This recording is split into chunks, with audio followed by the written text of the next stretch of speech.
Finished.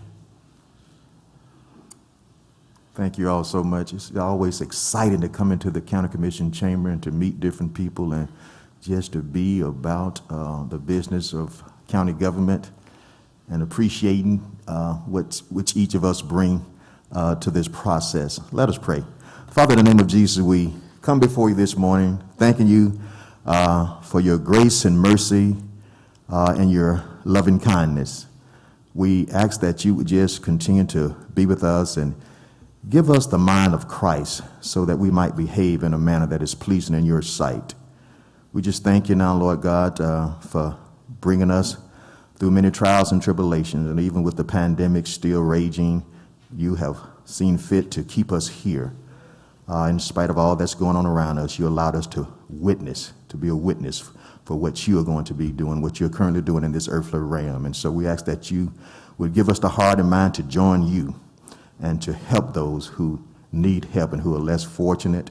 And we ask now that you would just bless our hearts and our minds so that we may truly be committed to serving the people of Montgomery County in a manner that is just and pleasing in your sight. We thank you now for all that are gathered here.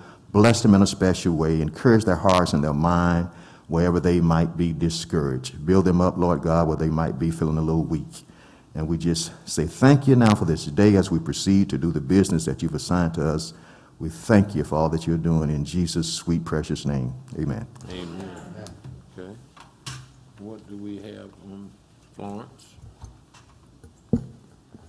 Good morning. Good Our morning. visitors today will include EMA Director Christy Thornton, Sheriff Derek Cunningham, County Engineer George Speak, Manager of Public Affairs Hannah Hawk, Personnel Director Carmen Douglas, Urban Director for Young Life Kenyatte Hassel, and Site Coordinator for the Dannon Project J.C. Coleman. We'll start with Christy.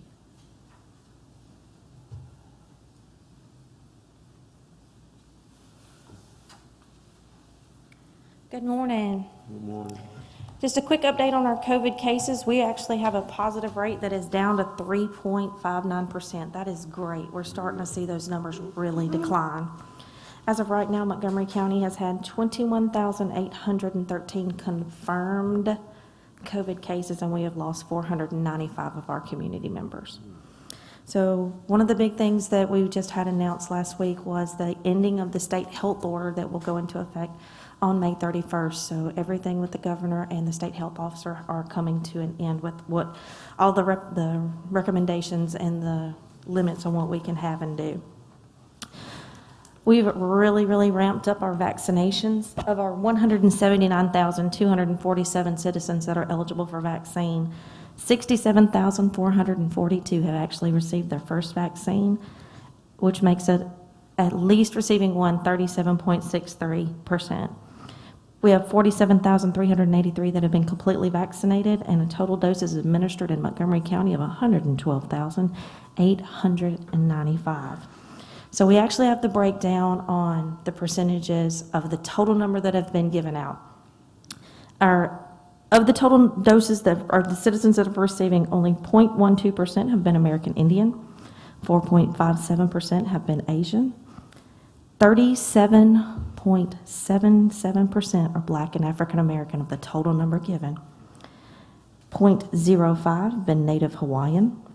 22.99% are not reporting their race when they fill out the paperwork. 1.2% are listing as an other race. With two or more races, we have 0.88%, and 31.07% have been Caucasian. So of that, we see that our entire community is really getting in. I don't see that we have as much hesitancy. We have two different programs going on where they're actually getting out into the neighborhood and trying to make sure and give the vaccine information so that if they are still having some hesitancy issues, that we're trying to give them the best and most updated information. We do know that there was a stumble with the Johnson & Johnson with the 6 people that had blood clots, but it has been approved again, and we will start distributing it again. We have 2 employee vaccination clinics this Thursday and Friday. All they need to do is call our EMA office at 625-2339, and we'll give them an appointment for during the hours, which makes it most convenient for them. We encourage our community to please call the Baptist Pop-Up Clinic that's at 3985 Eastern Boulevard at 747-2822, or go to baptistfirst.org and they can register. If they don't have a cell phone or they don't have access to the internet, they actually are accepting walk-ups as well. So there are so many opportunities for people to get the vaccine if they want it. It's all over. There are bus stops at every single one. We actually have mapped it out. There are ways and means for people to get there. The Alabama National Guard is working with the governor's office to actually take care of our homebound citizens that they cannot get out by any shape, form, or fashion. So there are so many different programs in place to make sure that we can reach out to the most socioeconomic affected part of our community. One thing I do want to give y'all a quick heads up on is to expect some severe weather today. I know EMA swaps some hats real quick, but between 6 p.m. and 10 p.m. tonight, we've got some significant weather that could include up to 70-mile-an-hour winds, quarter to golf ball size hail, and possible tornadoes. So we will be activated in the EOC and able to send out any kind of notifications. So no severe weather before 6 p.m., but maybe rain? It's going to rain one way or another, but the severe portion for our area is between 6 and 10. And we will open up the tornado shelters around the community once we see that the need is arising. Christy, thank you for what you do, but while you're here, we have a decision that we have to make as a commission. This is the month we say we will revisit how we come into the courthouse with masks and all that. So what do you think? I know we've been improving and stuff like that, but are we there yet? I think with a positive rate of 3.59%, I think it's time to follow the governor's order, but I will represent and support you with whatever your decision is. I know a lot of things have gone on personal responsibility. I did take a vacation this weekend outside of the state just to finally get away after 400 days without one, and nobody was wearing them. It was almost awkward to see people just walking around in a store without a mask on. So, but I mean, Okay. we're at some point in time, we're not at herd immunity percentages yet, so I would give it to the experts for them to make those type of decisions, sir. Okay, well, thank you. Thank you. We don't need to leave that. I need to see how you feel, Dan, and the rest of the commission. But we have to make that decision today, whether we're gonna move on. We extended it through when? This first of this month, right? We had said we would discuss it at the first meeting in May, and I don't know if the mayor and city council will be considering that at their meeting. Well, I've not been made aware. Do we know, track the percentage of county employees that's been vaccinated? No, sir, that would be a HIPAA violation for us to have that information directly. They have been, I can promise you, several of them have showed up to all of the vaccination clinics we have had.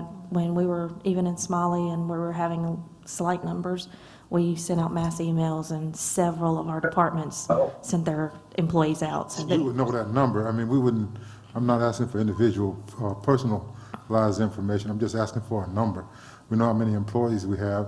We should also know how many shots we've given. I don't think that- I don't Can't do think that. we could calculate that. For No. example, I didn't get my shot through a county Uh, clinic or drive. Well, I don't know. I understand the governor's orders are expiring, but in the next breath, she said to continue to follow the CDC guidelines. And I think that's good advice. I understand the need to open up and allow those businesses that want to take that risk to do that, and the people that want to patronize them to have that choice.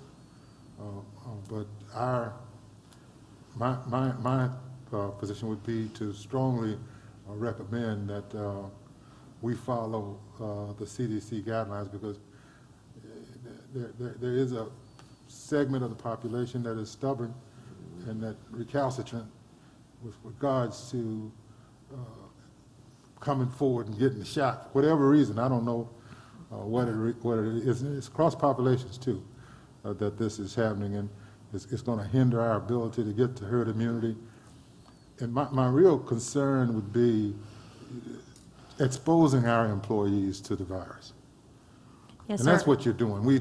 If we open up, you're gonna let everybody in, and some people are not gonna wanna follow the CDC guidelines, and we have employees that are not protected. We wanna expose them to that, and then they'll shut down the county if they all start getting sick. They could make So that that's personal that's choice, and we my- do have the my divider concern. still.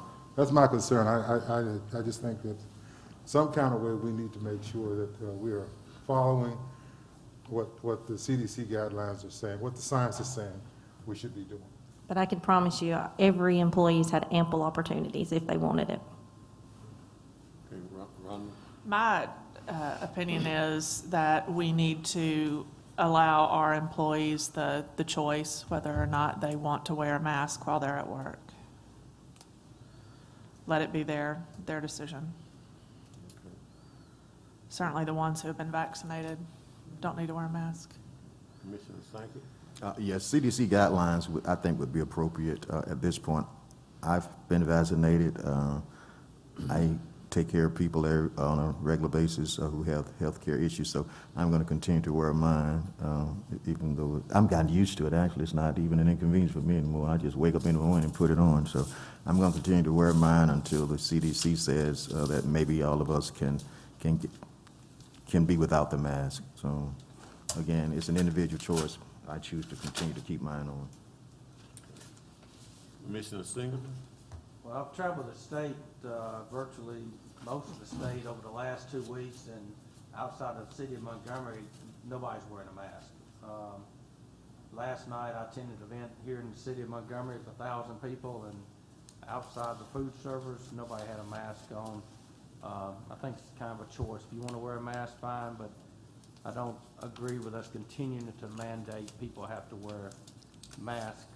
I know the town of Pike Road, the county, and I understand the health, and I understand all that, and I'm not making light of that, but we're the only ones that are wearing masks is in the city of Montgomery. We may be right, and I don't know, but everybody else may be wrong, but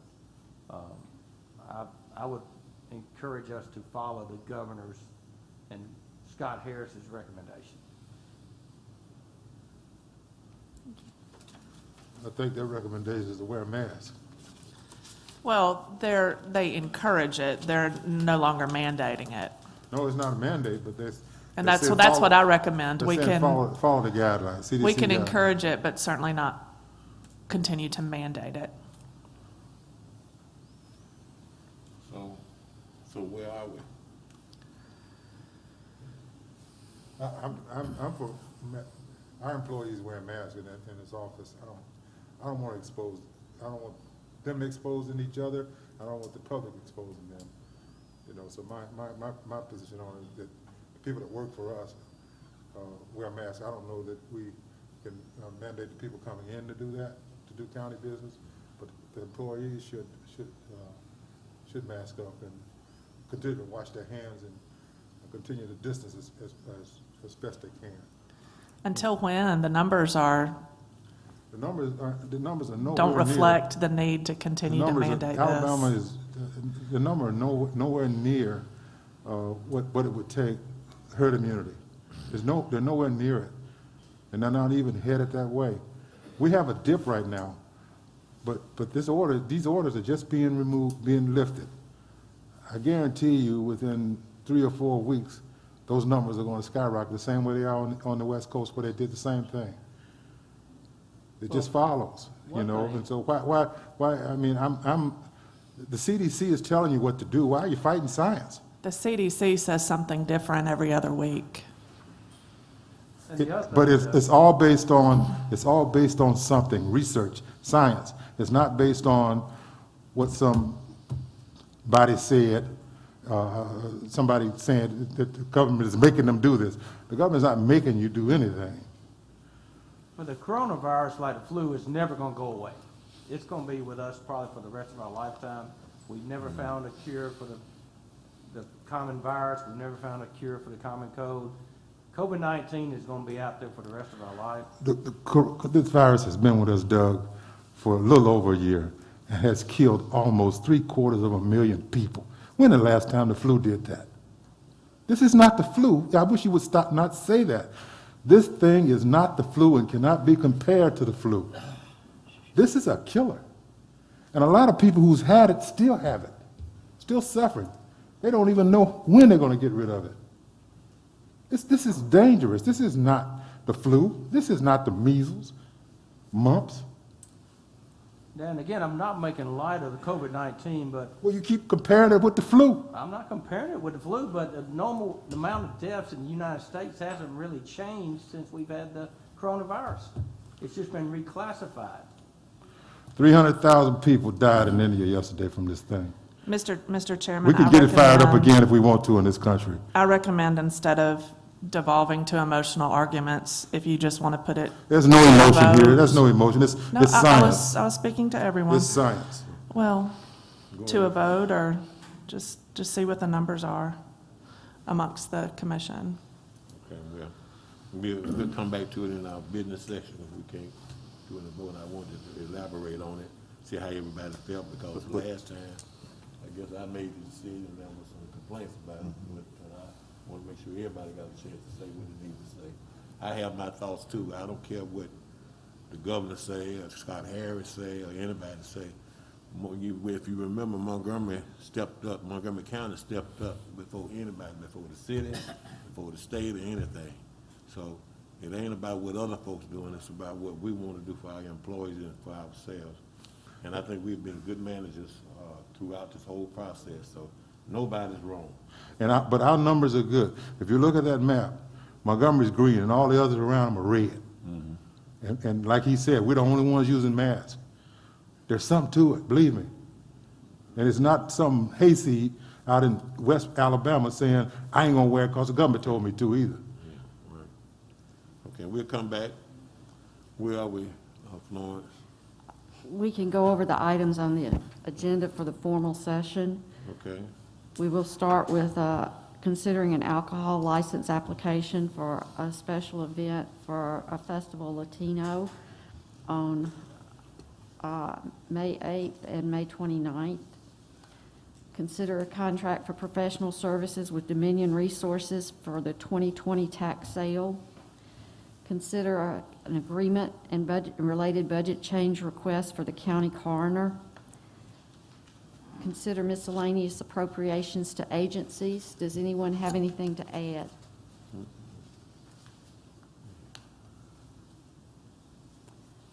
Consider miscellaneous appropriations to education. We had a request, I think you all received it from Terrence Baldwin, and this might not fall under education. Did y'all all receive that? They're trying to put together an event, a concert for teacher appreciation and emergency first responder appreciation. Did y'all receive that email? I think in the last couple of days. Well, all right, I'll send it. Ronnie, I think he's here. We can hear from him. Oh, Let him come up and talk to us well, there you are. about it. I did receive it and I spoke with him. Okay. You wanna, Yeah, thank you. That would be perfect. come on up. Tell us what you got going on. Yeah, check your email from yesterday and see if it's there. Guys, Good morning. Morning. Thank you for allowing me the time to speak. Derek Montgomery and myself. we know who you are. Okay. Make sure you introduce yourself Okay. to everybody. My name is Terrence Baldwin, area musician and educator. We had the idea of putting together an outdoor music concert, and I spoke with Yvette Smetley and Jamie Gonzalez with the city of Montgomery, and they agreed to partner with us in putting this on under the understanding that they would like for it to be Teacher Appreciation, which is celebrated in the month of May, and also a celebration of first responders due to the hard year of 2021 and 2020. So we moved forward. We contacted the local chapter of AEA.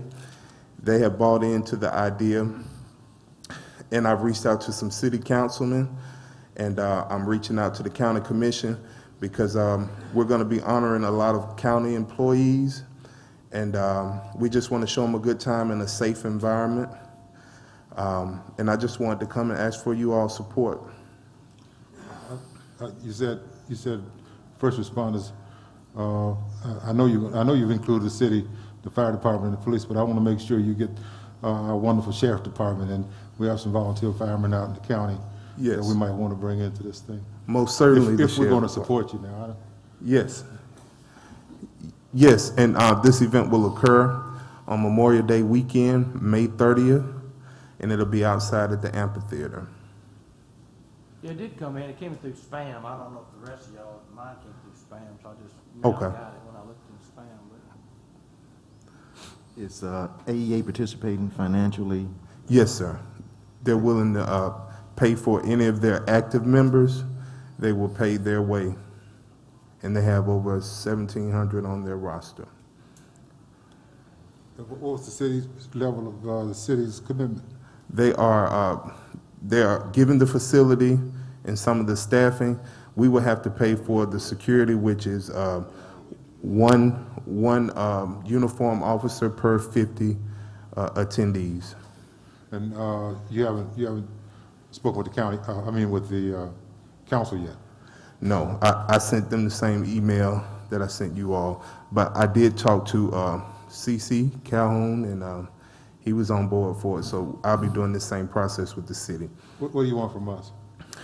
Financial support, the best we can do. What's your budget? It's on there. It might have been. Yes. Let me ask you this, Terrence. It says that under your estimated cost, that the venue cost is $10,000, Yes, and you're saying that the city is not charging you for that? so up under venue costs, they put the security, they estimated the security cost to be about $8,000. Oh, okay, And they just put it up under venue. okay. Terrence, who's the entertainment? It says, you know who the entertainment will be? Yes, I reached out to Emily Joseph in Huntsville, and we're looking at Chrisette Michelle, which is a national artist, and another local band. You was looking at this. How much was the total budget? On this, it was entertainment, venue, and marketing for a total of $35,000.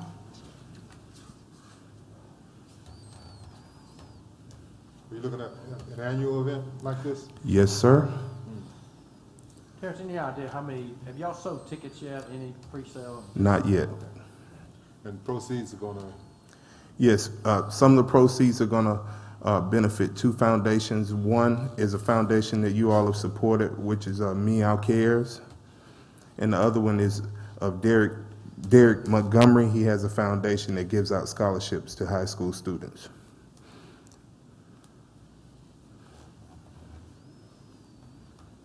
So this won't be going to a particular school, so we really can't use education, I don't think. Right, yeah, I brought it up during that, but that's probably not designated funds probably. where it's going to come from. I think we ought to give them $10,000. It'd be a major sponsor. We'd appreciate it.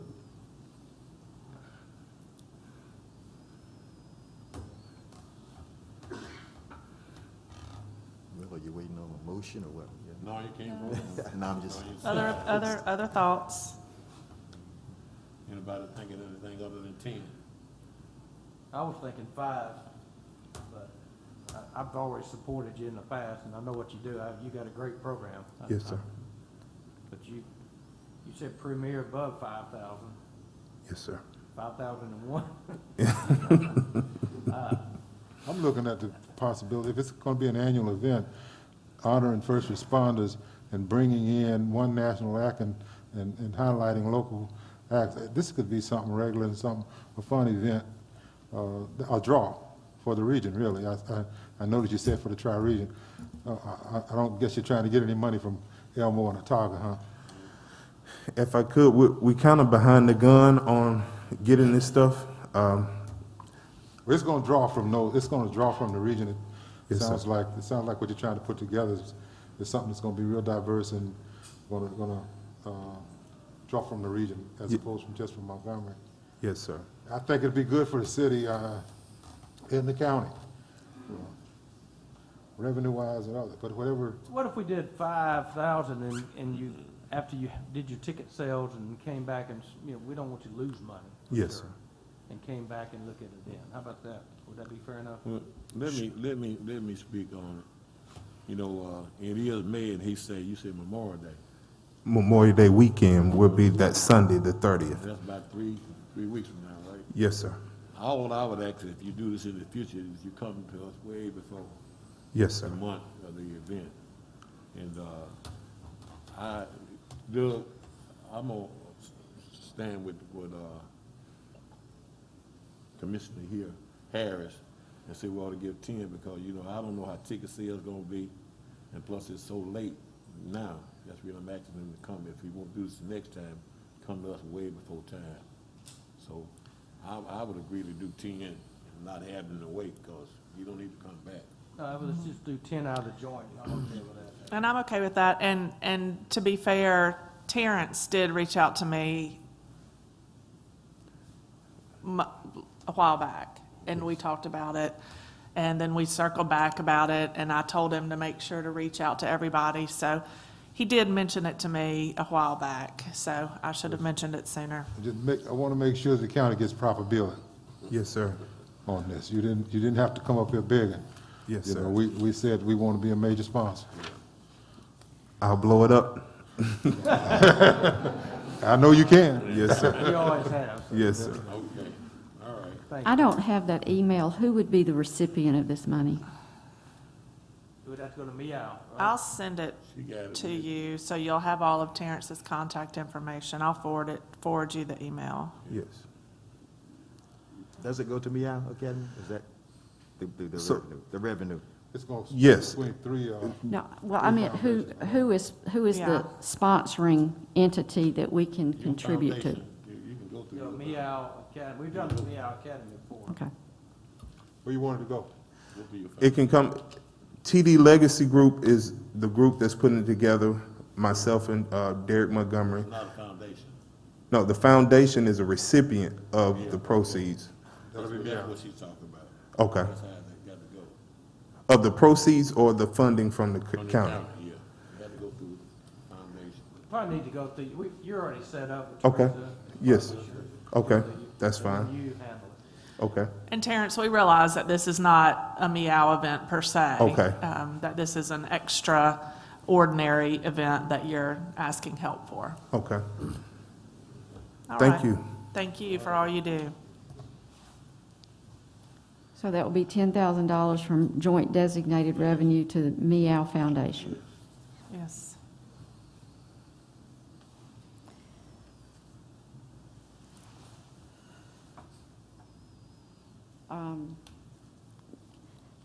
Next, we will consider other designated revenue appropriations. Are there any other additions? I want to add $2,500 to Cap Apple Guide Right Program.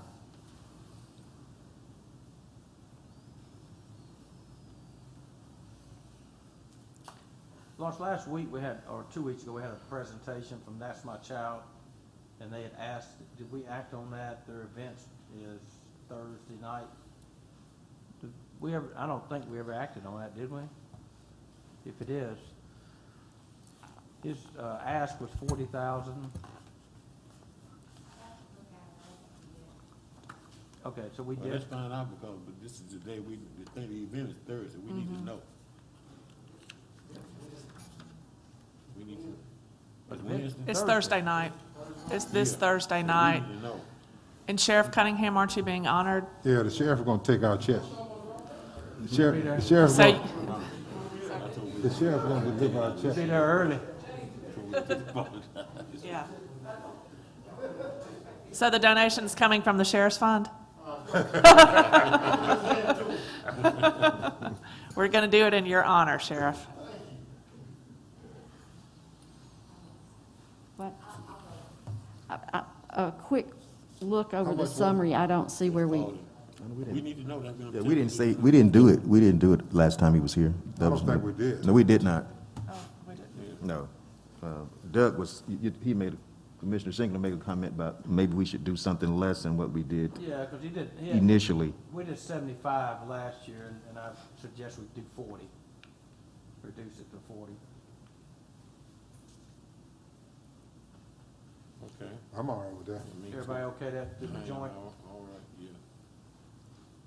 And what about the Strong Foundation, Mr. Chairman? They were here as well. Did is you, Ms. Pastor Terrence Jones, I believe? I thought we did that one, didn't we? Well, No, they didn't have the paperwork in. They have submitted their paperwork and they have applied for 501c3 status but have not been approved. Oh, really? The Strong Foundation is not official? Right, I understand that the IRS is backed up and they have not, they applied, I believe, in October and it's not been processed. I talked to the IRS last week with a client on a 501c3 and that backed up. They told them to go ahead and operate as if they had been approved. They just backed up. They have, they're not gonna get tax refunds out for some, 2 years. All right. So I don't know. Well, the Central Alabama Community Foundation is willing to do, in this type of instance, when they've applied for their federal status and they're just waiting on it, they'll do a one-time. And we could do it to Central Alabama. Yeah, that'd be the same. They don't do, as an exception, they will do it if somebody has applied for their status and waiting for it, if we want to do it that way. Well, fellow commissioners, what do you think? The only thing with Central Alabama Community Foundation, they take 5% of the money. Oh, really? If you go through them, yeah.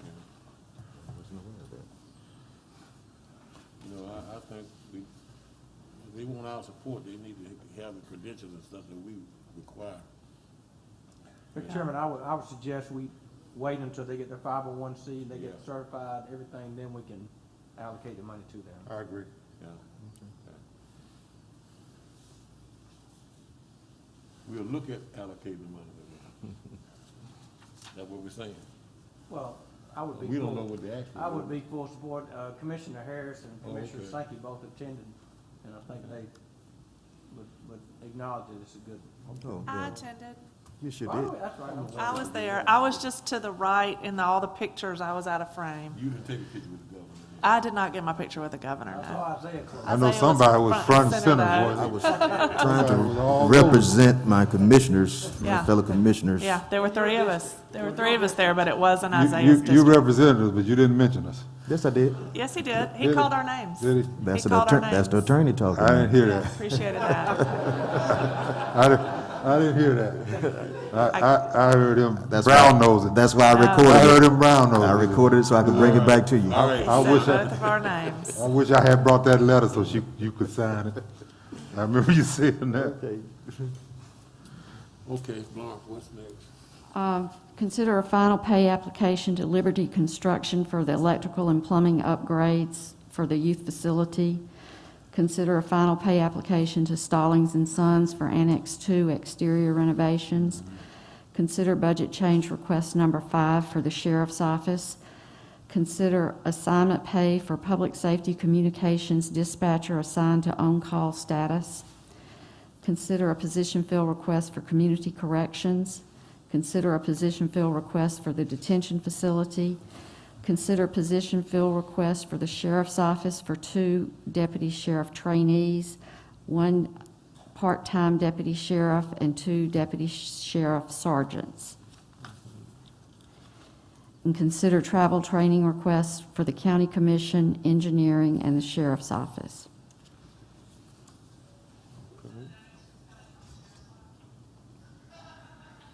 Hear my voice. Our first visitor will be Sheriff Cunningham. He has a waived rule item for an unbudgeted position fill request and a contract with Gulf State Distributors.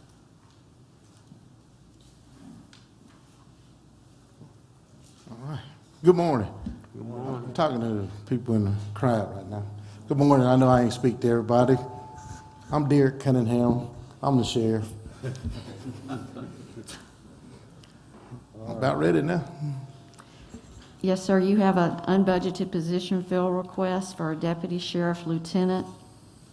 Yeah, this is, we just promoted 2 lieutenants, and one of the ones that we promoted He's the one that does the cold case unit with DA Bailey. And I got a letter from him requesting that he remains on that cold case unit. So I'm coming to you all for to be able to promote another lieutenant. Since he's already been trained and been working with them, I feel like it'd be a void by taking him away. So we just need to replace him on this promotion slot. Is that the way rule? Yes, sir. Okay. Everybody have an objection to the way rule? No objection. No objection. And you have an amendment to your contract with Gulf States Distributors for tasers and accessories. Yes, it's just giving us an extension to be able to purchase. That's not the way rule. Okay, next gentleman. Thank you. All right. Well, thank y'all. Mr. Chairman, Yes, sir. on the items for today, on today's agenda, the item number 5, I wanted to talk about that, I guess, on the new business. Did you cover that, Florence? We were so excited about the other business, I actually missed that. On the formal agenda you talking about? No, the new business. The Dominion contract for Resources. professional services with Dominion Resources. Yes. May I have a minute on that, Mr. Chairman? Yeah.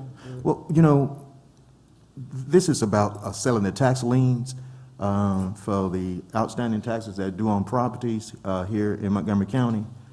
And this is really fast becoming a public health issue. If you ride through some of the communities, particularly those in County Commission District 4, you have a lot of blight, a lot of abandonment, a lot of vacancies.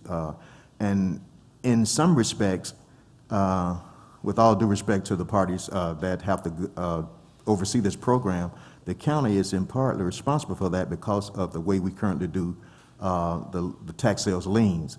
And so it has contributed to so much blight, vacancy and abandonment, public health issues. And not only that, but when you ride through some of these communities and you see this type of situation existing, you have to wonder, how do the people endure that live there who've invested money in buying their homes and so forth? And so not only is it a public health issue as it relates to crime and health and wellness issues, but it also drives down the property value of the people who have invested their hard-earned monies in these communities. And so we have some people here today, Mr. Chairman, who really want to speak to that. I really think that we have to really start looking at how we go about the business of selling these tax liens to the highest bidder. Most of the folks who, I think it's safe to say that a large number of the people who bid on these liens don't live in Montgomery County, and they do it strictly for speculative purposes. It's investment for them, but it is really wreaking havoc on the community.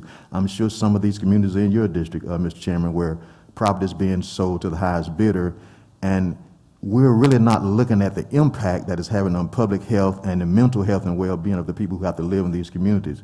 So I would beg this commission to really consider what it is that we're doing with the sale of these tax liens and how it's impacting public health and the property values of the people who live in these communities. And so, with your permission, Mr. Chairman, there are a couple of people here who can really share with you how they have been impacted by this abandonment and blight that's contributed in part to the way we do the current method of how we sell the tax lien. And so if you would permit Ms. Daisy Fan to speak. Hold on, Ms. Payne. I'll do that when, keep your seat right now. We won't do it right now. I need Florence to finish with the visitor that's coming to us. Then after that, we'll let her speak. Thank you, Mr. Chairman. Next, we'll hear from County Engineer George Speak. Morning. We'd like to renew our lease for our District 2 pit. And it's be the same as our current lease, but they went up about 2% on the material cost. It's $1.35 a yard to $1.38. But we'd like to request as a future agenda item. Okay. That's fine. And then our paving contract is working on Brooks Road. I said finished paving on Greenwood, Kenny, southern part of Woodley, Rolling Lakes, and so Lewis Priester, Red Eagle, and Four Spot Loop. So, but the rain slowed them down a little bit, but they're up on Brooks Road right now. That's about all we got. All right, thank you, George. Manager of Public Affairs, Hannah Hawk.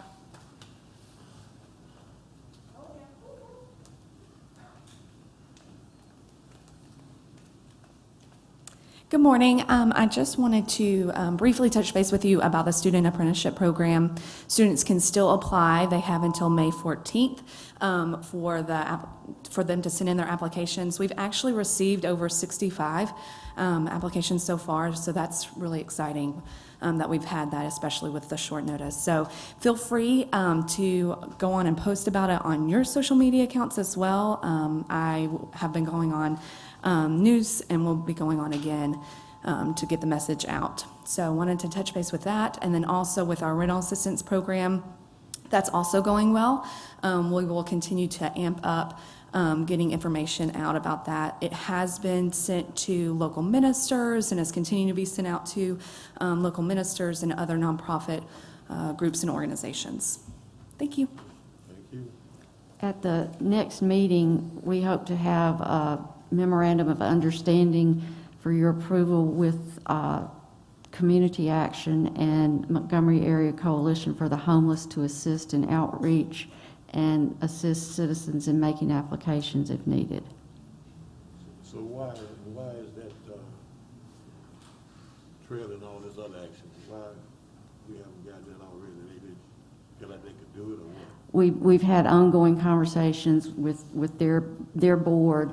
Also, at one point, the response was so heavy that the Horn Group wasn't sure we needed to ramp up any advertising because they were talking about at what point applications would have to be cut off. We've been about 10 days, and we feel comfortable with the way the program is moving, and we're ready to get them involved. Hannah's working on some media events. We've talked to them about going on radio, TV, that sort of thing. Approximately what percent of the monies in this program have been expended by Horn? Have they given away 50% or No. not that much? No. Okay. No. It takes a little bit for them to process, but several are in the process. So they're just. Several are in the process of what? With the application process. With approvals. So, but there are several documents, things like that, so they have to work with each individual to make sure that they get everything that's needed. Right. Yeah, I would be interested to know, whenever you can get that figure, approximately how much money has been dispersed. What percentage of the total? Not an exact amount. All right. Is that probably because the state has a program and a lot of folks got into the state program before they were able to tap into the county's program? Yes. The last number that we heard, over the state had processed over 5,000 applications for the county. For Montgomery County? Yeah, I'm sorry, yes, Montgomery County. Okay. Yeah, that's an interesting figure. I'd be, so the state did 5,000 for Montgomery County. How many has Horn done for Montgomery County, and approximately how much have we spent of our money? Whenever you're able to get that information for us, please.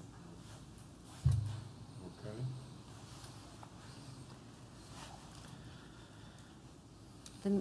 The next item that we will consider is a presentation of the summary of the 2021 County Classification and Pay Study.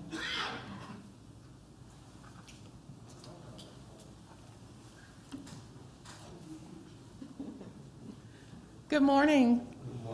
Every 3 to 4 years, we do a pay comparison study.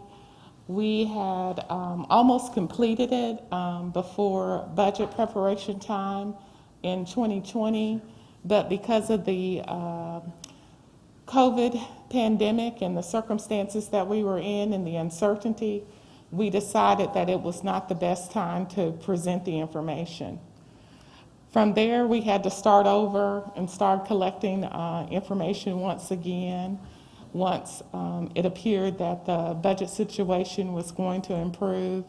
And so Mark is one of the senior analysts in the personnel department. He is over our comp and classification, and he prepared the information for the pay comparison in conjunction with Dr. Langford, a consultant that we use based out of Birmingham. And he's going to present a summary for you all, and he can answer any questions that you have in detail. Mark? Good morning. The county has 4 pay plans. They have the administrative, service, public safety, and corrections pay plans.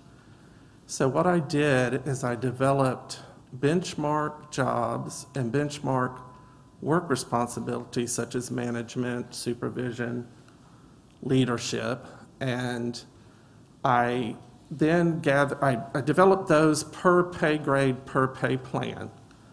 And then I gathered information from other jurisdictions, mainly Mobile County, Madison, Jefferson, and Shelby County, basically for public safety and corrections. And then I did a comparison of our midpoint per pay range versus their midpoint per pay range.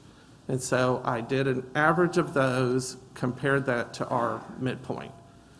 And then came up with these recommendations of how we are lagging, as it seems, from the last time we've done any kind of increases.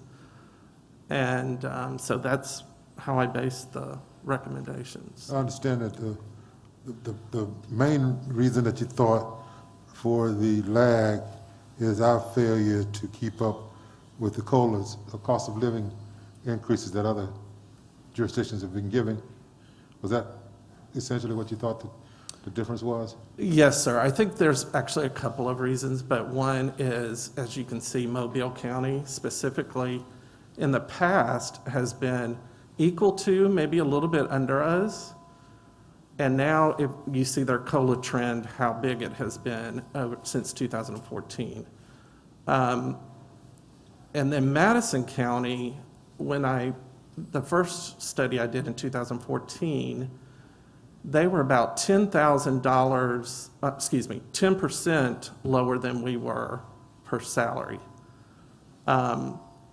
This time I looked at it, for instance, their police officer, their sheriff, deputy sheriff entry level is, their midpoint is now $10,000 over our midpoint. So Madison County has struck it rich, I guess, and they have really elevated their pay. So in other words, looking at the pay plan scale chart that you have here, the 50% increase would only, the line that says 50% would only put us at 50% of the difference at the midline? It would get us to about 50, correct. It would get us to about halfway where Say, 50% would be below us. Say it's $10,000, it'll get us up to 5,000, so they'll only be $5,000 ahead of us. Sure. That's simply. Mm-hmm. Mm-hmm. And this would be across the board for the entire administrative or whatever field you're looking at? Yes, sir. It would increase the entire pay plan, yes. Yes, sir. I've got a question. It says that we're lagging behind primarily because of the COLAs. Yes, ma'am. But I thought, and I don't see Cheryl if she's Yes, here. ma'am. Okay, she's hiding in the back. I thought every year we gave either a COLA or a merit. For the past several years, we've been pretty consistent doing one or the other. So are you saying that they give both a merit and a COLA? Okay. I think that's the difference, and another difference is our merits, our last COLA except for the one that we just did midway to kind of replace the merit, was 10-114, I believe. We used to give COLAs and merits every year, and then also our pay plan, the steps between are not a percentage, it's a flat amount. So the percentage starts diminishing after you hit the midpoint, so that's also contributed to our lagging. Okay. Anybody Cheryl, this is your first time seeing this? Have you had a chance to look at it? No, I've seen it, and we're working projections. Yeah, I'd like to see some idea what the impact would be. Right. At 50, at 75, at 100, which is unlikely, but just to see what it would cost us. Yeah, we're looking at all those, and the city's doing the same. They may be presenting something this week, so we obviously want to see what they do also, you know, to not get too out of step with where they Right. are. Carmen, just to clarify, administrative and service, can you tell me what administrative, who falls under administrative, who falls under service? I think I know, but just to clarify. Hold up, Cheryl.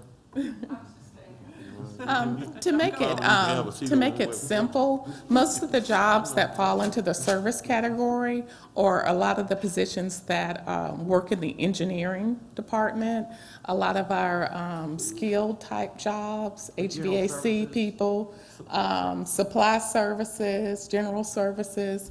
The administrative pay is basically a lot of our support staff. When I say support, I mean administrative support. Our professional categories, they fall within the administrative pay category. So, like, for example, an administrator in the engineering department, they would fall on administration? Correct. And it's not service? Correct. Correct. And just so, I just wanted to emphasize something. When we talk about the 50%, the 75%, and the 100%, it's of the comparators that we use, the ones that he mentioned. It's not for the whole state, it's for the comparators of the counties that we compared our pay plan to. So the 50% would have us right in the middle. You know, we'd be above half of them and below half of them. That's what it is. So it's, just keep that in mind. And then just, go ahead, I'm sorry. I'm sorry, Carmen. The COLA we just had, is that included in this? No, it's not. We've been working on this for several months. So these figures are pre-COLA also. So it takes a while to gather all of this information. And I always tell people it's hard to study a moving target. So these calculations are pre-COLA. So COLA's going to impact it. You're going to figure that in, Cheryl, when you. You would basically take those percentages and reduce it by 3. Yeah. Because we've already done it. So we're 2% behind getting to middle of the road, basically. That makes 75% more palatable to me. One thing I want to mention after Cheryl brought it up is that certain pay plans, such as Jefferson County's pay plan, they only have 10 steps, but they have a 5% increase within steps. So their range is bigger than our range by about 25%. So they top out higher, and so their midpoint gets elongated because of their range of money in that. So they get to the mid, it's higher now, but they stay there longer? Is that what you're saying? Correct, yes, they'll get to the top, of course, quicker than we will. They'll top out quicker because there's fewer steps. And then the percentage between the steps is higher than ours. Okay, now, since we got you all here, you know, a lot of people looking for employees. Now, everywhere you go now, you see help wanted, help wanted. The sheriff has been short on correction officers. I guess about 50 now, sheriff. And we got to start doing something a little different than we've been doing. And I don't like the word lag anyway. I don't want to be behind anybody. So what can we do to keep up the pace with the people that we benchmark? I mean, every time we look around, we talking about we follow the city. And I definitely don't like that. We are the county, citizens in the county. All of it's taxpayers' dollars, and I know we always talk about public safety, but you know, you can't keep losing officers and the correctional officers if you're not paying them what they deserve. They can go cross the river in Prattville, across the river in Millbrook, and get jobs more than get paid more than get paid in Montgomery. So what can we do as a group, as a partnership? Because we got to change the way we do things. Well, and Mr. Chairman, if I can Go ahead, add to ma'am. that, it's pay, but my understanding, it's also process. It is taking too long to get these deputies in place. Tell us one or two things that y'all can change to help us help our sheriff and expedite getting these people in place. It takes, and I'm not the expert on the process, y'all are, but the process is broken. It's taken too long to get the sheriff, his people in place. I'd like for the sheriff to come down and maybe we can speak on this together, because it's my understanding that we have supplied him with more people to process than he's been able to process. Right now, all of our lists has just been exhausted, the ones that we had. So I've been working with Kayla, and since me and her came together, we've been doing a lot better as far as getting applicants and getting everything moved in. The thing that's time consuming with us is on the promotions and stuff now, and when we were trying to get those lists. But right now, it's hard to get people to apply for these positions. And that has nothing to do with you all right now, but it has a lot to do with salaries and stuff, because we're losing people to other agencies that never been heard of. We never lost people to go to other agencies throughout the state or for people to move, but we're starting to see that. And that impact is really hurting us on our administrative side as well. We don't talk a lot about our clerks, but that's who do the day-to-day operations at our office. And without those clerks, we're drowning, and we're starting to lose them. I mean, I just lost one of my best clerks. She's leaving at the end of this month, but at the same time, she was our backbone. And now she's gone to a state agency, and at the same time, she's been here all these years. She's just now touching 30,000. She started out at 24,000, but now she's right at 30.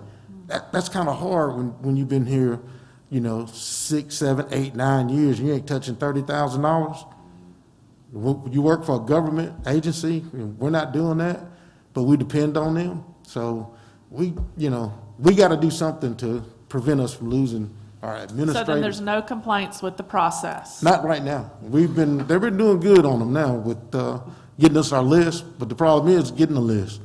We don't have people applying like we used to. Well, everybody's got that problem. Yeah. Well, Sheriff, this is something that I've raised with our finance department and also with personnel a couple months ago. I'm determined to make sure that every employee that works for the county make a livable wage, and those that are in positions that require certain skills are getting paid competitive salaries so that they can compete and we can retain them. I've been waiting on this study. I was told that this would impact whatever decisions we're going to make, and by the look at these percentages, I was right. We are way down.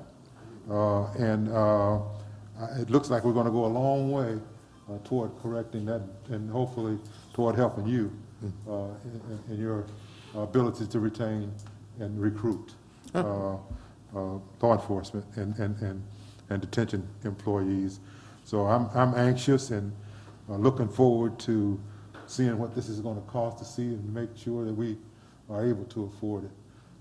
I know I've had a lot of conversations with Cheryl and with Florence about this, and so I think at least we're going in the right direction. And it's just not just for the sheriff's office, but I know probate judge, he sits in those meetings with us, and these are the same things we talk about. It's hard to retain those clerical staffs that are dealing with the public. Those are the people that make our agencies. Those are the people that does the work for our agencies. And we got to be able to retain those people. I hate to get that kind of experience and they walk out of the door with 10 years in and jump over here to another state entity. So I'm glad that we're looking at this. Other thing we probably need to do is, engage in a campaign, let people know that we got all these jobs, but I don't see it nowhere other than the report that we get. Yeah, well, we've been advertising in magazines, as far as for corrections and deputies. As a matter of fact, I hired 5 corrections officers yesterday. So we're getting them slowly but surely. But now that we've worked out a thing doing lateral transfers for corrections as well as what we do for deputies, our numbers are starting to turn around, but just getting those applicants right now is the hard part. But thank you, Carmen. I have one more thing that I'm going to bring up. Cheryl and I actually had this conversation, and it deals directly with what you're talking about, what we can do differently. We have never had anybody in the personnel department that's dedicated to recruiting. So she said that that would be something that I would bring up during the budget meetings. And we do need people who are dedicated to recruiting, because in the market that we're in now, you have to find people who are already working. You're not going to be able to get the person that's out there, seeking, looking for a job. You're going to have to find the person. So we need people who are dedicated recruiters, and that's what they do. They look for that passive job seeker, that person that's already working, like who the sheriff just lost, had been in the job for 10 years. But, if you reach out to them, they would be interested in another opportunity. So it's just, we're going to have to do things differently. People used to flock to us. We're going to have to come to them. Okay. Thank you. Also, I just wanted to say that APOS just recently added a step to the procedure, so they're not very sympathetic to our issues. So they now have an additional test that candidates have to take. So they tend to fall out as they're having to go through all these hurdles. Okay. All right, thank you all. All right, Thank thank you, you. thank you. We have another personnel item on the information session. Item number 5 is to consider a job description for a senior IT manager position. This is part of the process that we've been going through since Lou retired. Personnel has looked at the position we're trying to fill, and feels like this new position is a better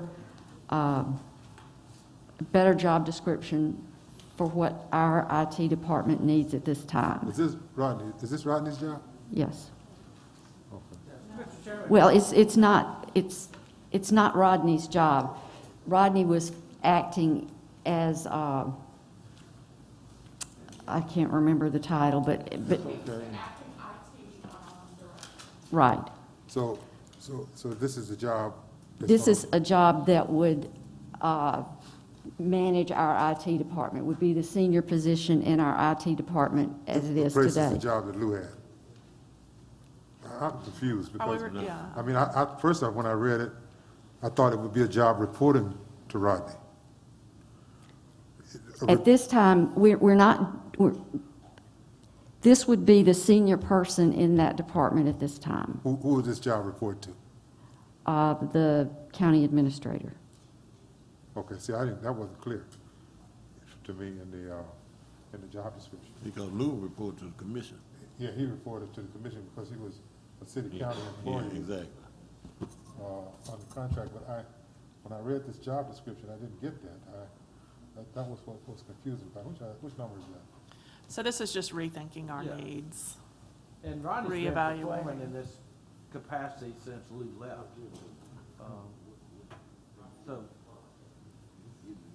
Mr. Chairman,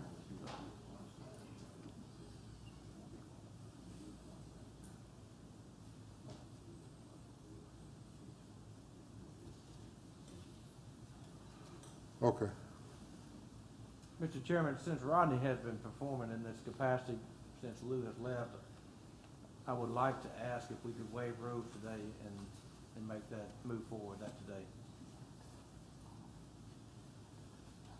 I don't have a problem. As long as everybody understands what we're doing. As long as if I have the correct understanding about what this is doing. Yes, sir. Then I don't have a problem with waiving rules and getting it done. He's doing a job. Yeah. And doing it Just for my clarification, Mr. Chairman, I missed the exchange of information on that. Florence, would you just explain exactly what it is that we're doing? We're creating a new position that would be the senior manager of the IT department. A new position. What was Lou's title? Lou was Chief Information Technology Officer, I believe is the correct title. That was a position that managed the city and the county IT departments. As Are we no longer doing that joint venture? But not, okay, They have their own. okay. the city's gone through a similar process. And I must say, Lou, from phone calls that Lou gives me, he's highly recommended to run the bid with qualified. Oh, he definitely made that clear when he left. So I no objection to waiver rule from me. And again, his position, the title of Rodney's position is? Senior IT manager. Senior IT manager. Does that come with a salary increase? It is a step 13. The position Rodney currently holds, I believe, is a step 12. Okay. So Yes, ma'am. with your approval, this will go on to the Personnel Board for approval. All right. I no objection. IT is one of, you talk about law enforcement being competitive. IT is competitive. If we don't do what we can to retain the people that we have, we will lose them.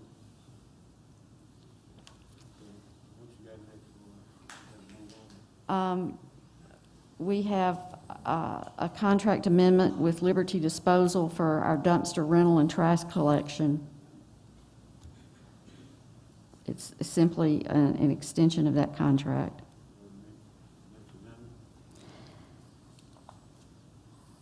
We are also, Kenyatta Hasselis from Young Life is here, as well as J.C. Coleman from the Dannon Project. I don't know if you want to. Yeah. Mr. Hassel?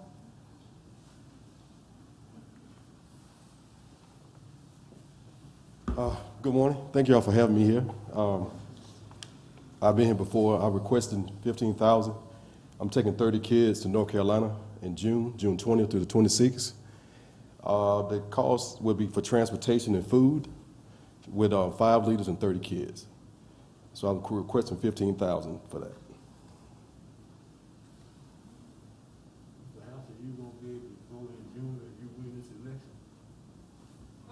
Yes, sir.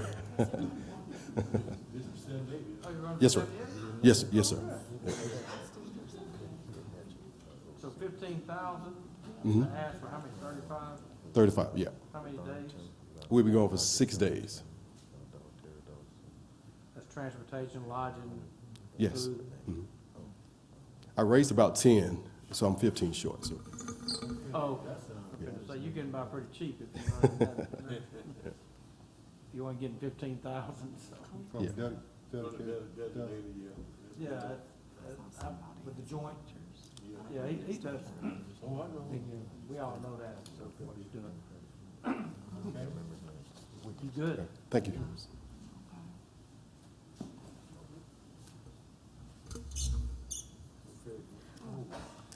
Mr. Coleman?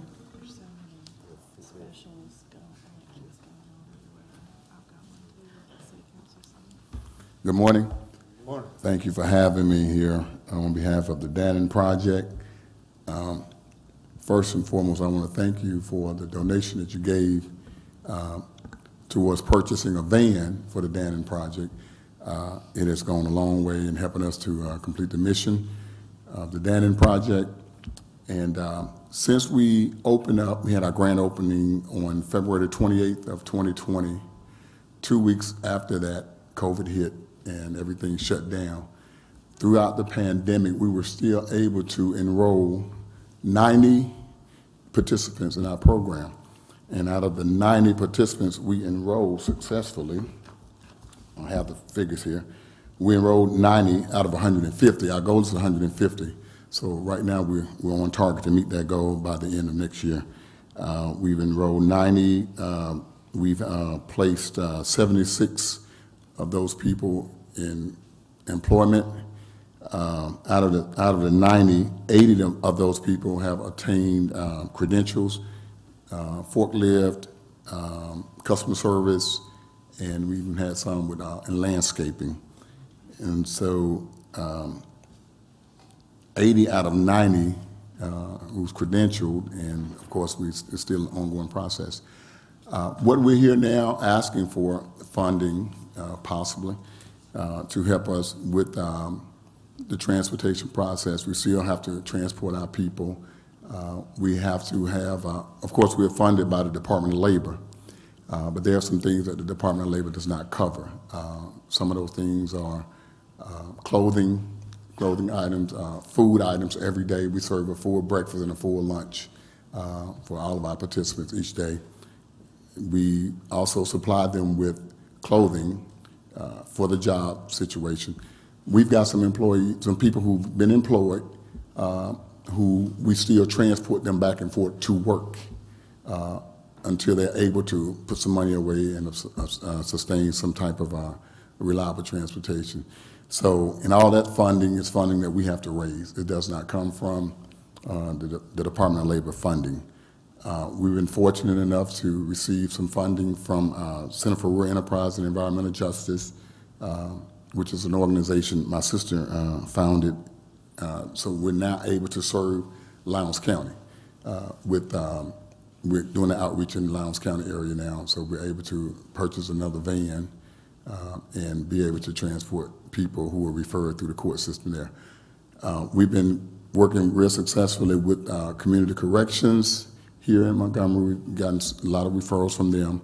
We get a lot of referrals from the court system. Most of our referrals come from the court system, and we're looking forward to expanding that to the city. I've been in conversation with the city in order to help them with their community service projects, and people get sentenced to community service, and also to help reduce some of those fees that they have to pay to get their license and stuff back. So we help with all of that stuff. So I'm here just to give somewhat of an update and to ask for some funding from the county so we can continue to serve the citizens of Montgomery County in reentry. Any questions? Catherine Flowers is your sister? Say again? Is Catherine Flowers your sister? Yes, ma'am. Oh, okay, small world. Yes, ma'am. Met her several years ago. Thank you. You had mentioned at-risk youth. Tell me a Yes. little bit about the at-risk youth. Well, we don't necessarily do at-risk youth. Our age limit is 18 to 24, so we consider them young adults.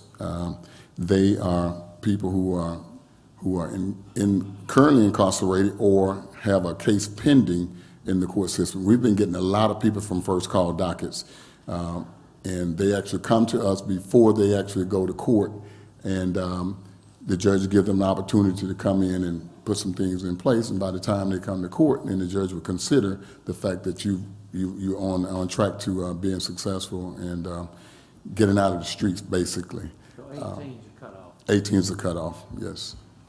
How many are you serving currently in your program? Currently, we've enrolled 90, but all of that 90 is not currently in the program because they've completed the program. They have successfully completed the program. And, well, no, they have not all successfully. Let me take that back. Out of the 90 who actually entered the program, 76 have successfully completed the program.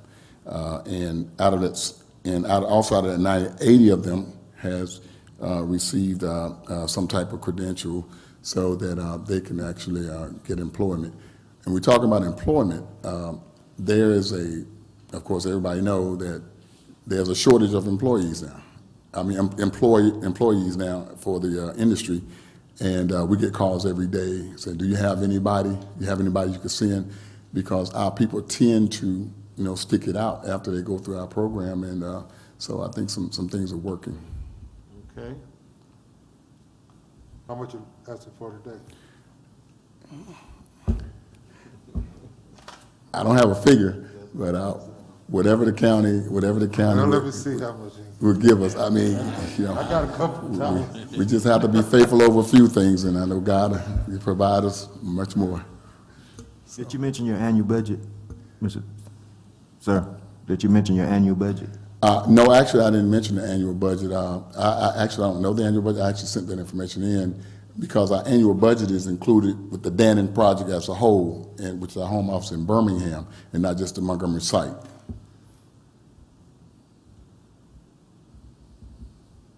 And there are five sites throughout the state. Would $5,000 help you then when you ramp up some more and you can come back and see us? Oh, hey, 5,000 always help, you know, but 15 would be better, but five is good. We do five from the joint. You gave us 12, you gave us 12.5. Last time we were here, we asked for 25. You gave us 12.5, and it went a long way in securing the You van. asked for nothing today and I gave you 5. Well, and I appreciate that. We appreciate whatever. Unless somebody else got another idea, I mean, you know. I'm good with 5. I think last time you'd asked to help with the van. And Yes. Yeah. And I sent the pictures in the van, I'm pretty sure, and a big old thank you with the picture and everything. Compliments of the I tell you what, county commission. if you get your baseball and get a catcher back there, you throw that ball 80 miles an hour like you used to do, I give you another 5. I could throw 80 miles 1 or 2 times. At this point. If we can do 5 from the joint, I'll do 25 from my designated to make it 7,500, which is half of 15, half of what you asked. And I do another 25. So we got 10. 15. We're grateful. Thank you so much for whatever you do. Thank you so much. And we're still waiting for you guys to come by and visit the Dannon project. I think we're in your district. Yes, sir. We're waiting to see you come by and You're open, right? take a look. No Yes, sir. restrictions on COVID, okay. We're open now, 8 to 5 every day. Thank you. Coleman, Thank you. Yes, sir. he's in his district? Yes, sir. He's supposed to match what we just did. Say again? He's supposed to match what we just did. Well, he's real busy, so. He was front and center at the Thank you, sir. ribbon cut. He was front and center at the ribbon cut. Oh, wasn't Mr. Singleton was at front and center at the ribbon cut, and I appreciate Yeah. Mr. Singleton. They Yes, show he was up- at the ribbon They cut. show up for the pictures. Oh, yes, sir. They show up for the pictures. Yes, sir. Okay. On South Perry. Yes, sir, at the ribbon cutting. You were there. We Yes, sir. sit back and forth all day and not solve anything. Okay, all right. Send money. Thank y'all so much. All right, thank you. What else you got from? Teresa has double-checked, and you all have not made an additional, an appropriation to That's My Child since their presentation. So we'll do the party from the designated. What's that? From That's My Child. We didn't do it. And we need that cut so the sheriff can take it Wednesday, Thursday. That's 2 days from now. They can turn the check around that fast, can they? Okay. I believe that's all. Mr. Chairman. Okay, that's all, okay. you- Yeah, Miss, person. you need to go, because our Miss Fan has been sitting there for a while, and I want to be sure that, yeah. And again, so it's about the way we do tax liens in the county, and a number of things contribute to the blight, the vacancy, and the abandonment in the districts, or in the communities within County Commission District 4 and some of the other County Commission districts as well.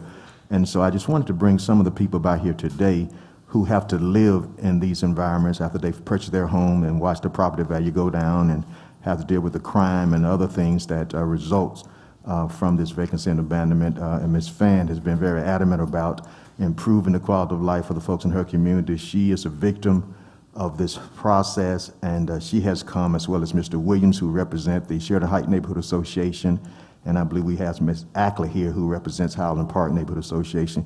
Mr. Chairman, if you would just allow them to speak for a few minutes on what they have. And I think that's the one we. Yeah, well, can they get in on the public comment section? Because I think it's for 3 important.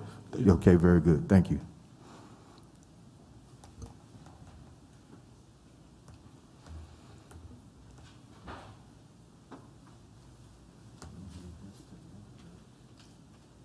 Good morning. Good morning. Thank you, Commissioner Sankey and the others.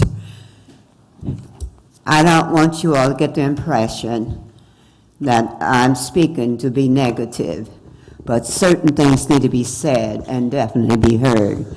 Now, I'm from Fairfax, Virginia. I've been here for, let me see, we moved here, we're a military family, for 20-some years. And I've been the president of the Neighborhood Association of about 15. Now, there is no reason why the city is allowing what's going on in the city. Now, I'm sure all of you are aware of what's in Fairfax. Now, the houses that's in North Pass, there's so many houses there, should not even be still there. Some of the houses that's unfit, it's been like that since I've been in the neighborhood. Now, I pay a penny tax around here. I'm 91 years old. I still pay federal tax. I still pay property tax. And I buy many, many items in the city. I spend a lot of money here. Now, like I say, we're military. I've lost 3 sons and a husband in 82nd Airborne. Actually, that's what brought me here. Now, like I was telling my students, performance is the key. And there's a lot of lacking here, I'm sorry to say. But some things just need to be said and definitely need to be heard. And I appreciate Commissioner Sankey giving you the background of what's actually being taken here in North Pass, because there's no reason why some of these neighborhoods need to be in the condition they're in. I don't understand it here. But frankly speaking, I do not blame some of the officers. I blame the citizens in this city, because we are allowing what's being taken place here. Now, please, please, please, I beg you, please, please, try to get some of these neighborhoods improved. Now, I have one of my executive board members had a fire in her home. It's been about 3 or 4 or 5 months, and the property actually belongs to the city. What are they doing? They're doing nothing. And I don't mean to sound negative, because I'm not a negative person, but as I stated before, some things just need to be said and definitely need to be heard. So you all really need to be aware of certain things that's going on in the city. I think that's all I need to say. I think you've got the message. Thank you. Thank you. Now, hey, the rest of you all, I'm not ready for you yet. Pardon me, Commissioner Dean. Yes, ma'am. I can't hear you. No, you know I'm 91, I can't hear all that good. I will let you speak. Pardon me. The rest of them can speak at the public comment. I'm letting you speak. I didn't get the information. What are you saying? He was referring to the people that are behind you, Ms. Ackley and Mr. Williams. They're going to speak. They're going to speak later, even though it's on the same or similar topic. Let me say one thing. Is there any question you want to ask me concerning the information I have given? No, I don't, but I do want people to realize that this is the county commission. We have a revenue commissioner that's over the tax sale, and the things you talk about in the city, that's the city. It is the city's responsibility. It's not the county responsibility, but it's the city's responsibility. Have you all been to the city council meeting and saying the same thing? Well, I don't want to reply to that. And Commissioner Dean, you know me. Oh, yeah. You know me since I've been here. Oh, yeah. Now, I don't mean to be criticizing person, but when I had our last mayor, I didn't have too many problems. Right. But almost the same problems going on, but I could communicate with him. Right. But I haven't been able to communicate with our new mayor. Okay, well, I think we start. I'll just leave it at that. I think we start at whoever the city council. And you know, I always have cooperated with you all. Mr. Chairman, Yes, sir. regarding the problems with the tax sale, I'd just like to know specifically from Commissioner Sankey, what specifically about the tax sale that you have a problem with? Well, and thank you for giving the opportunity, Mr. Harris. And by the way, we realize that a lot of the problems are due to lack of code enforcement by the city, and certainly I've been in contact with the various representatives from the city. But what we're concerned about is all parties who might have some relationship to the conditions that we find ourselves in some of these communities. And so the problem of the dilemma that we're faced, Commissioner Harris, is when we sell these tax liens to the highest bidder, they buy this property up in the neighborhoods, and they never come back and do anything with it. And so there are a number of entities that own hundreds of properties in the neighborhoods that make up comprise County Commission District 4, and they're not doing anything with them. There ought to be some type of moratorium where if you have X number of properties that you purchase through the tax sale that the county has been in administration of, then you ought to not to be able, this is just one solution of many, you ought not be able to buy any more property at the county tax sales if you got 100 properties sitting in these communities that are boarded up and abandoned, and you're not even cutting the grass, and you don't intend to do anything with it except wait on somebody to come along and buy this so that you can make some money. So to this point, it's all been speculative. People are buying it for investment purposes, and let me just finish, please, because you wanted me to answer that, and I appreciate the opportunity. And so it's becoming a public health issue in a lot of the communities where houses just sitting up there, they're abandoned, they're vacant, and some of them are boarded up, some of them are not. The doors are wide open, the glass are broken, and people who live in these neighborhoods are having mental stress and anguish because they have to live around this stuff and nobody's trying to do anything about it. So to the extent that the county is involved with selling these tax liens, I'm saying that we need to look at doing something about it. And as far as this contract is concerned, I don't think the tax sale ought to take place next month. I think we ought to wait for a period of time and look at what it is that we can do to further prevent the constant deterioration of these neighborhoods, in part because of the tax sales and how we allow people to buy this property and not hold them accountable once they purchase this property. Well, you've had your opportunity, but I think, I appreciate what you're saying, and I'm not saying what you're saying isn't true. It probably is true. But by expressing that at this meeting and to these people and inviting these people here, you're misleading them. The property sales are being conducted under state law. We cannot deviate from state law. It dictates where, when, and how. We just passed a law saying that there was a state law that said you could only sell it on the courthouse steps. People complained about that. The county couldn't change that. We had to go to the state to get the law changed in order. Right now, you can sell property anywhere on the state property. But before, you had to be on the state steps, and that was contested. The things you're saying are true. I'm not saying there aren't, but you're misleading the people if you bring them here to voice their complaint, when you should know as a commissioner, and the Revenue Commissioner is probably on the phone, can tell you this, they have to follow state statutes.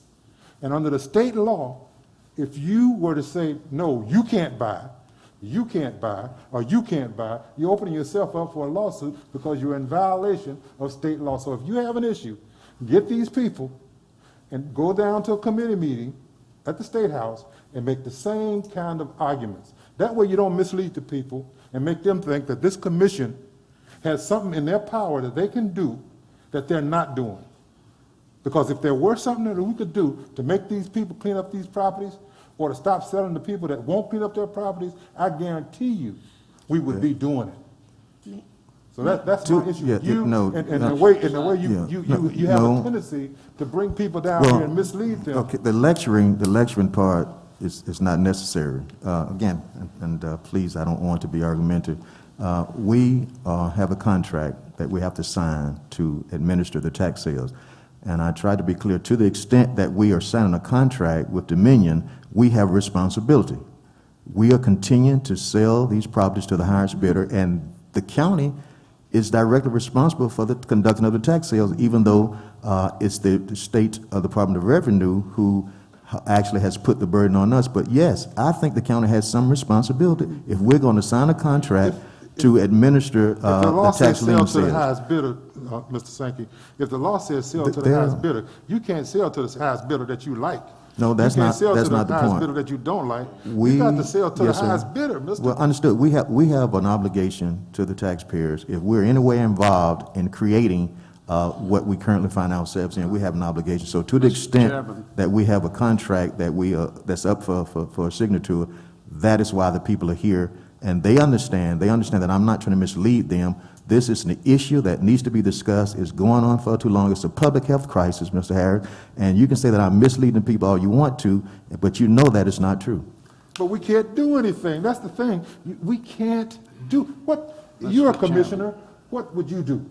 I just told you, I would stop the sound of this contract today and bring in some experts to talk about how we can mitigate these circumstances. You have to conduct the sale. I hadn't read anything in the law that says we have to do it. The reasonable thing to do would be to go to the state legislature and lobby them to change the law. And the reasonable thing to do in terms of what you're facing with these properties, dilapidated properties, it would be to go to the city council, your city council representative, and the mayor, and have them enforce the ordinances that are on the books that will allow them to clean up those properties. We don't even have that kind of authority in the county. This commission has absolutely no authority. We couldn't clean up a junkyard in the county commission under state law. May I make a statement? You can't even get to the city council. Okay. What's wrong with these folks here? Mr. Gallion. It doesn't make any sense what's being allowed in this city. You pay your tax money. It doesn't make any sense at all. There's no cooperation. And I'm not on anyone's side because I believe in right. I'm not trying to defend anyone. But as Commissioner Sankey just stated, what's the purpose of these city councilmen if they're not going to help the citizens? What's the sense of having a mayor if he's not for the people?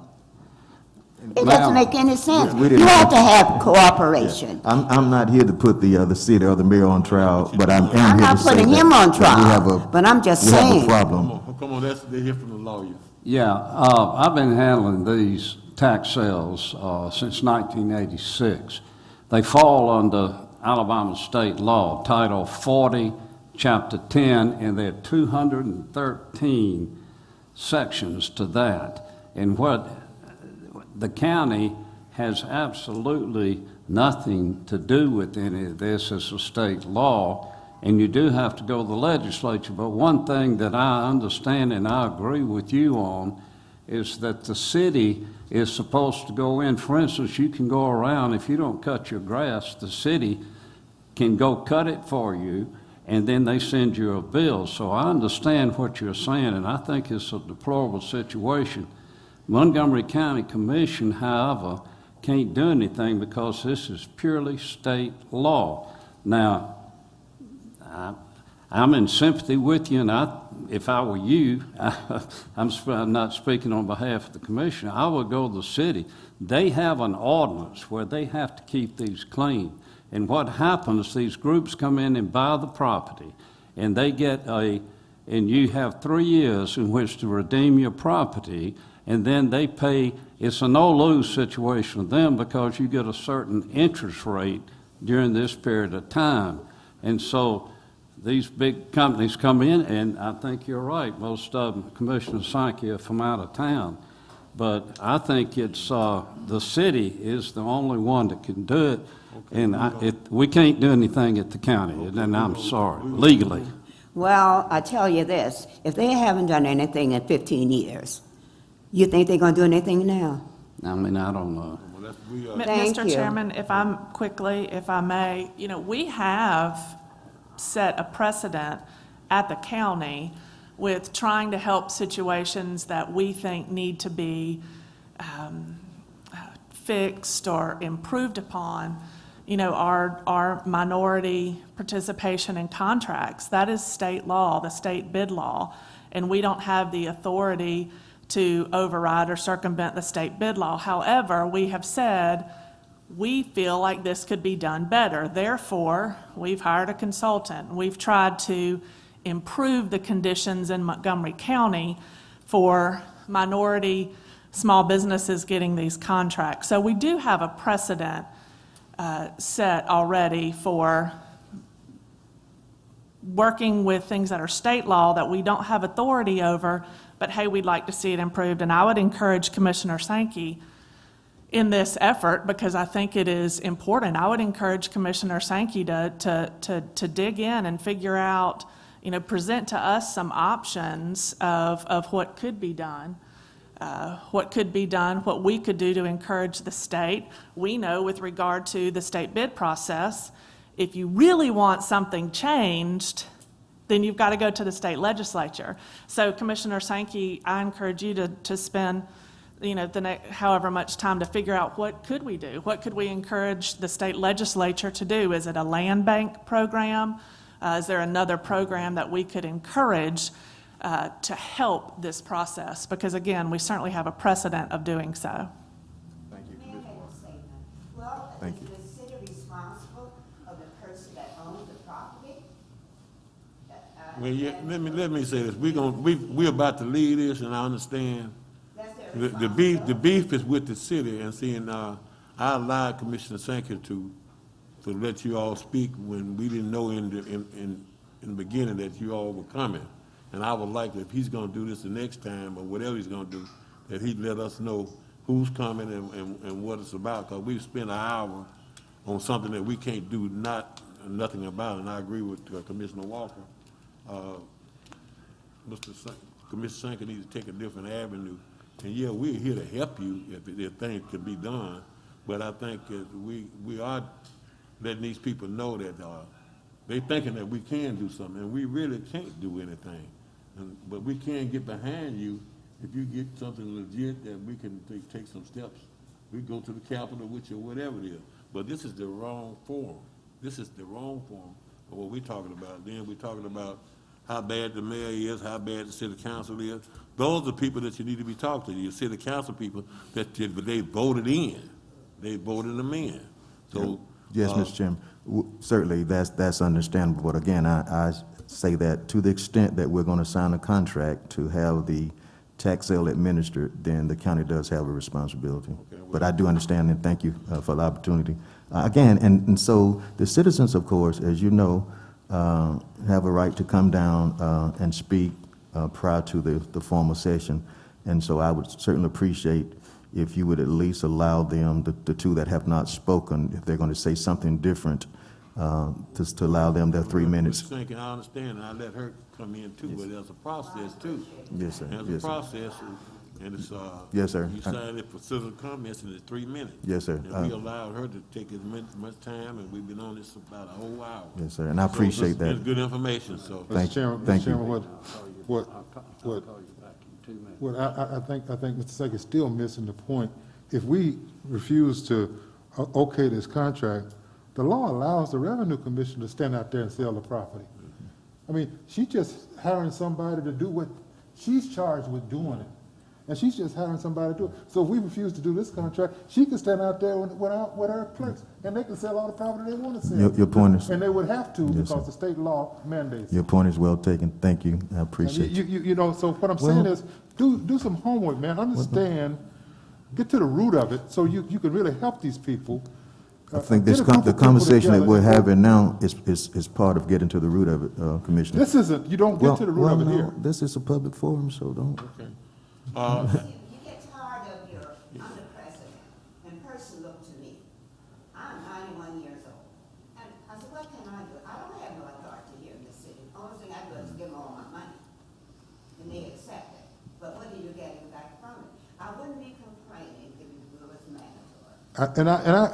You're doing what you're supposed to do. But, you know, you gotta complain to somebody who knows how to get you some results. See, I wouldn't bring you down here and knowing I can't help you. Yes. If I'm gonna go with you, I'm gonna go with you somewhere where we're gonna leave there with something. Yes, sir. Because stopping these people from selling that sale only means somebody else gonna conduct it. So what he's talking about is not gonna help you. The thing that can help is making a strong argument to that city and then getting together with them, and the county can join in, and we'll go down to the State House and we'll lobby for a piece of legislation that helps us to do that. If we wanna. They'll listen to you all, but then No, not they're listen not to gonna- me. Oh, no, we get behind it because it's a problem. We understand. It is, I'm 91 now, don't take Okay, we got. Oh, no, it's a serious problem. It needs to be addressed. Thank you, Commissioner Harris. I appreciate it, Mr. Chairman. I appreciate the opportunity. I think we've made some progress here. I really do. Really, that's your thinking. Okay, we're gonna take a 3-minute break. We're gonna go into the formal session. Okay?